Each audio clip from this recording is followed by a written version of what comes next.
अब मैं रिजल्ट्स के ऊपर आऊंगा। पेंडिंग रिजल्ट्स की हमने बात करी थी। मुख्यमंत्री ने कल अचानक जो है वो कर्मचारी चयन आयोग के अध्यक्ष और बाकी जो पदाधिकारी थे, जो संबंधित पदाधिकारी थे, उनको बुलाया था। इसमें बिजनेस के लोगों को भी बुलाया गया था और एक मीटिंग उनकी लेके कहा गया था कि रोष बहुत है युवाओं में, वो दिख रहा है। जैसे वो डाकिया वाला प्रकरण भी हुआ ना कल, कि हम डाकिया नहीं हैं, तो वो ठीक है, वो एक अलग विषय है, आपने देख लिया। उसमें ज्यादा क्या बोलना, हम बोलते हैं तो फिर हमको भी वो बोलते हैं कि बोलता है।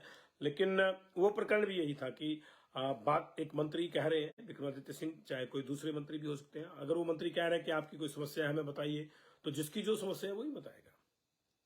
हम किसी को इस बात से क्या लेना देना कि विक्रमादित्य सिंह पीडब्ल्यूडी के हैं तो मुझे उनसे जो है रोड की समस्या देनी। तो उस तरह से जो है बेरोजगारों ने अपनी समस्या वहां पे लिख दी कि आप हमारा ये मसला भी मुख्यमंत्री के सामने उठाएं। बेरोजगारों को लगता है, हमारे पास भी दिन में 200, 300, 250, 500, कई बार तो 1000 के आसपास भी एसएमएस आते हैं और पूरे मीडिया को आते हैं कि आप हमारी बात उठाइए। और ये लोग हताश हैं, इनकी बात सुननी चाहिए। इसलिए उन्होंने मंत्री महोदय को लिख दिया होगा कि आप मुख्यमंत्री से कहिए कि पेंडिंग रिजल्ट निकलवाए। तो उन्होंने कह दिया कि हम डाकिया नहीं है, तो वो मामला तूल कर गया। तो ये अब डाकिया डुकिया वाला मामला तो नहीं है जी, लेकिन हम लोग वो तो ठीक है, डाकिया वाला मामला तो डाकिया डाकलाए जाने, क्या है क्या नहीं, उनको क्या लगता है वो क्या है क्या नहीं। लेकिन निश्चित तौर से जनता के प्रति नेताओं को जवाबदेह होना चाहिए। और इस सरकार के सामने अगर कोई समय बहुत बड़ा कोई इशू है तो मुझे लगता है कि यही है जो पेंडिंग रिजल्ट्स वाला है। और उसमें कुछ 7 परीक्षाएं ऐसी निकाली गई हैं, मैं नाम नहीं लूंगा उनका, जो मेरी सूचना है कि जो है 7 परीक्षाएं ऐसी हैं जिनके रिजल्ट्स निकले नहीं थे लेकिन ऑलमोस्ट तैयार थे, तो उनको निकालने के लिए कह दिया गया, क्योंकि उनपे कोई आक्षेप नहीं है। आक्षेप कहां है? जहां रिजल्ट निकल गए हैं।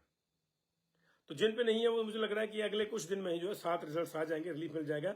कुछ जगह तो ऐसा भी स्थिति है, मैं सरकार के ध्यान में लाना चाहूंगा कि सब कुछ हो चुका है, पोस्टिंग भी ऑर्डर हो गया था कि पोस्टिंग करो, लेकिन वो रोक दिया गया कि आप ज्वाइनिंग नहीं कर सकते। ये अजीब सा है, जबकि वहां पे कंडीशनल ज्वाइनिंग हो सकती थी कि कल को अगर आपका नाम आ जाता है या आप दोषी पाए जाते हैं तो आपको हटना होगा। तो निश्चित तौर से दोषी तो आप अगर 10 साल बाद भी पाए जाते हैं तो आपको हटना ही होगा।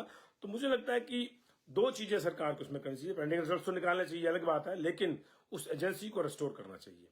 जब तक जॉब गिविंग एजेंसी रेस्टोर नहीं होगी ये प्रॉब्लम रहेगी ही रहेगी।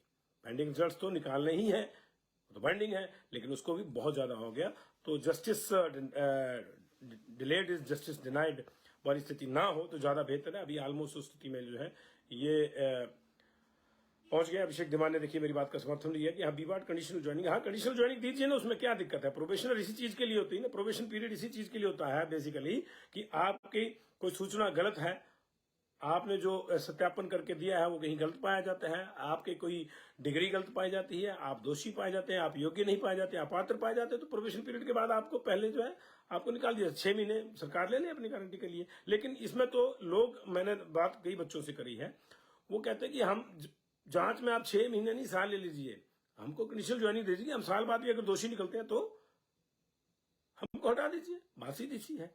तो ये करना चाहिए सरकार को। और मेरे जो व्यक्तिगत रूप से बात हुई माननीय मुख्यमंत्री महोदय से, उसमें उन्होंने माना है कि हम इसको बहुत जल्दी करें। 7 रिजल्ट्स जो है बहुत जल्दी आने वाले हैं। मैं उम्मीद करता हूं कि 2-4 दिन में ही आ जाएंगे। लेकिन हाँ, जो हमको सूचना मिल रही है, एक अधिकारी जो है कर्मचारी चयन आयोग का, उसके बारे में, उसको भी हम जाहिर करेंगे 1-2 दिन में। उसमें थोड़ी सी परेशानी है, तो वो परेशानी मुख्यमंत्री को दूर करनी चाहिए। और वो सरकार कौन सी परेशानी जो दूर नहीं कर सकती।